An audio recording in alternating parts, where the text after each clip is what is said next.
ابھی سے یہ فیصلہ کر لینا تو تقریباً ناممکن ہے کہ عمران خان کے چیف آف سٹاف شہباز گل کا مقدمہ کیا رنگ اختیار کرے گا۔ اور شہباز گل جس کے متنازع ٹی وی بیان کو تو اس کی اپنی جماعت مسترد کر چکی ہے اور خود سابق وزیر اعظم عمران خان سے لے کر سینٹ تک تحریک انصاف کے رہنما یہ کہہ چکے ہیں کہ شہباز گل نے جو کہا وہ اداروں کے خلاف بغاوت پر ابھارنے کے مترادف تھا اور غلط تھا۔ ان کو ایسا نہیں کہنا چاہیے تھا۔ جو شہباز گل ہے ان کے اوپر آپ کارروائی کریں، ضرور کریں، قانونی جو چارہ جو یہ کرے، کیونکہ انہیں وہ بیان ہرگز نہیں دینا چاہیے تھا۔ انہوں نے بہت بڑی ایک غلطی کی ہے۔ کسی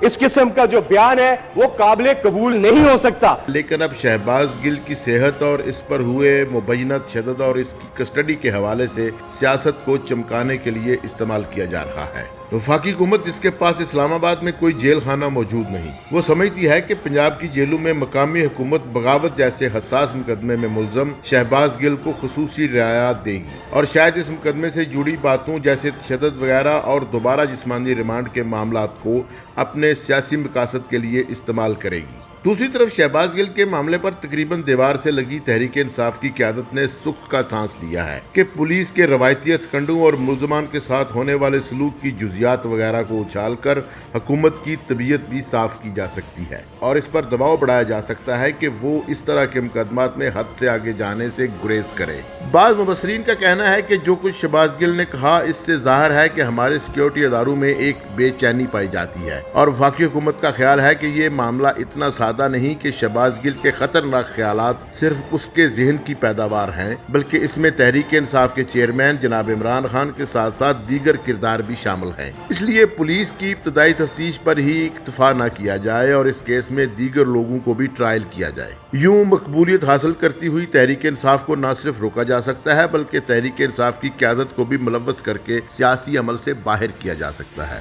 اب معاملہ ایک بار پھر ہائی کورٹ میں ہے اور اس پر قبل از وقت رائے زنی نہ صرف غیر مناسب ہے بلکہ عدالتوں کے کام میں مداخلت کے مترادف ہے۔ لہذا اس کیس کے قانونی پہلوؤں پر رائے دینے سے پہلے مناسب یہ ہے کہ اس طرح کے مقدمات کے سیاسی نقصانات و فوائد اور خاص طور پر ان سیاسی رویوں پر بات کی جائے اور ان حالات کا جائزہ لیا جائے جو اس قسم کے کرداروں کو جنم دیتے ہیں، سراہتے ہیں اور سماجی اور سیاسی سطح پر عدم برداشت اور دشمنی کے رجحانات کو توانا کرتے ہیں۔ ہماری سیاست کئی دہائیوں سے الزامات، دھمکیوں، تشدد اور جتھہ بندی جیسے عناصر کے سہارے چل رہی ہے اور بدقسمتی سے ہماری سیاسی جماعتوں اور سیاسی رہنماؤں نے ان رجحانات کو ختم کرنے کی بجائے پروان چڑھانے میں اہم کردار ادا کیا ہے۔ سیاسی عدم برداشت کا یہ عالم ہے کہ مخالف سیاستدانوں اور سیاسی جماعتوں کو فوری طور پر غدار قرار دے دیا جاتا ہے۔ مخالف سیاستدانوں اور جماعتوں کو بدنام کرنے کے لیے ان کے خلاف جھوٹی پراپوگنڈا مہمات چلائی جاتی ہیں۔ آصف علی زرداری صاحب کرپشن کے جن ہیں، ان کی جان مختلف طوطوں میں ہے۔ اس میں آغا سراج درانی صاحب بھی ہیں، اس میں ڈاکٹر عاصم صاحب بھی ہیں، اس میں شرجیل میمن صاحب بھی ہیں۔ ہم سب یہاں محنت کر کے آئے ہیں اور یہ والا بہت محنت کر کے آیا اور بڑی مشکل محنت کر کے آیا سر، اور بڑی الگ قسم کی محنت کر کے آیا جو کوئی اور نہیں کر سکتا۔ یہ محنت جو کر کے آیا خدا کی قسم یہ کوئی نہیں کر سکتا اور اللہ کسی سے نہ کروائے وہ محنت۔ ہم نے ایک ایسا دور بھی دیکھا ہے کہ مخالف سیاستدانوں کی خواتین کے بارے میں غلیظ مہمیں چلائی گئیں اور اس مقصد کے لیے ریاستی وسائل تک کو استعمال کیا گیا، پمفلٹ لکھے گئے، کتب تیار کروائی گئیں، حتیٰ کہ مخالف کی کردار کشی کے لیے ہر وہ حربہ استعمال کیا گیا جس سے اس کو مقدور بھر نقصان پہنچ سکتا تھا۔ بعض اوقات عدلیہ، حساس اداروں اور ریاست کے مفادات تک کو نشانہ بنایا گیا اور حوصلہ شکن بات یہ ہے کہ بعض مواقع ایسے بھی آئے کہ اس قسم کی مہمات میں بعض ایسے افراد اور ادارے بھی شامل تھے جن کو کسی صورت اس سطح پر نہیں لایا جا سکتا، لیکن یہ سب کچھ ہوا، کسی ذمہ دار کو سزا نہ مل سکی اور نہ ہی اس سلسلے میں کسی ضابطۂ اخلاق پر کوئی اتفاق رائے ہو سکا۔ ہمارے ہاں آج بھی کئی ایسے کردار مل جاتے ہیں جو ماضی میں اپنے کارناموں پر شرمندہ ہونا تو دور کی بات فخر کرتے ہیں۔ ایسی صورتحال میں جہاں مخالف کو نیست و نابود کر دینے کی حوصلہ افزائی ہو رہی ہو، اپنی سیاسی فتح تصور کیا جا رہا ہو، یہ کیسے ممکن ہے کہ ایسے کردار پیدا نہ ہوں یا سراہے نہ جائیں جو مخالف کو تباہ و برباد کرنے کے لیے مشہور ہوں؟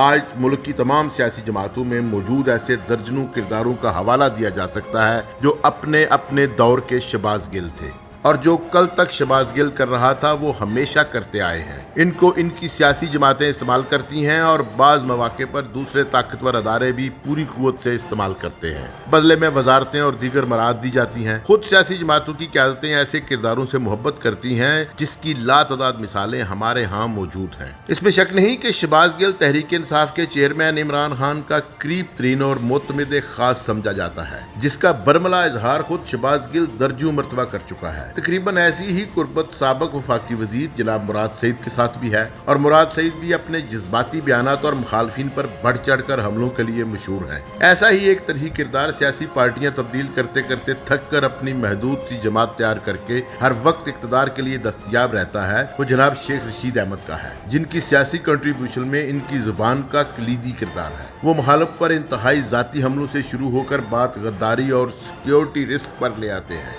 اور ہر دور میں فیضیاب ہوتے رہے ہیں۔ سیاسی تاریخ میں سب سے زیادہ شخصی حملوں کا شکار رہنے والی جماعت پاکستان پیپلز پارٹی نے بھی محسوس کیا کہ ذاتی حملوں کا منہ توڑ جواب دیا جانا چاہیے، تو پہلے انہوں نے فیصل عابدی، فردوس عاشق اعوان، بابر اعوان وغیرہ کو آزمایا، اور پھر موجودہ وفاقی وزیر جناب عبدالقادر پٹیل کو ذمہ داری سونپی گئی کہ وہ اس میدان میں خطابت کے جوہر دکھائیں، جو انہوں نے پارلیمنٹ فلور پر بھی دکھائے اور حوالے کی سی شکل اختیار کر گئے۔ تحریک انصاف چونکہ دیگر سیاسی جماعتوں کو پسماندہ اور کرپٹ پارٹیاں قرار دیتی ہے، اس لیے جہاں اس نے دوسرے میدانوں میں جدت کا مظاہرہ کیا اور سوشل میڈیا وغیرہ کے مناسب سیاسی استعمال کی روایت ڈالی، وہاں ایسے لوگوں کی بھی پذیرائی کی جو سیاسی مخالفین کا تیا پانچا کرنے جیسی مہارت رکھتے تھے، چاہے پارلیمنٹ کے اندر مارکٹائی وغیرہ ہو یا سیاسی جلسوں اور گلی کوچوں میں زبانی مہارت کا مظاہرہ کرنا ہو۔ تو علی امین گنڈاپور، مراد سعید، علی نواز اعوان، فیاض الحسن چوہان اور شہباز گل جیسوں کی خدمات حاصل کی گئیں۔ شہباز گل نے موقع کا بہترین استعمال کیا، اور چونکہ دوسرے زبانی مہارت کے حامل سیاستدانوں کی طرح اس کا کوئی سیاسی بیک گراؤنڈ نہیں تھا اور نہ ہی کوئی سیاسی حلقہ تھا، اس لیے اس نے اس ہنر میں خود کو یکتا اور طاق بنانے کا فیصلہ کیا اور باقاعدہ منصوبہ بندی کے ساتھ ٹی وی پروگرامز میں مخالفین کو لتاڑنے لگا۔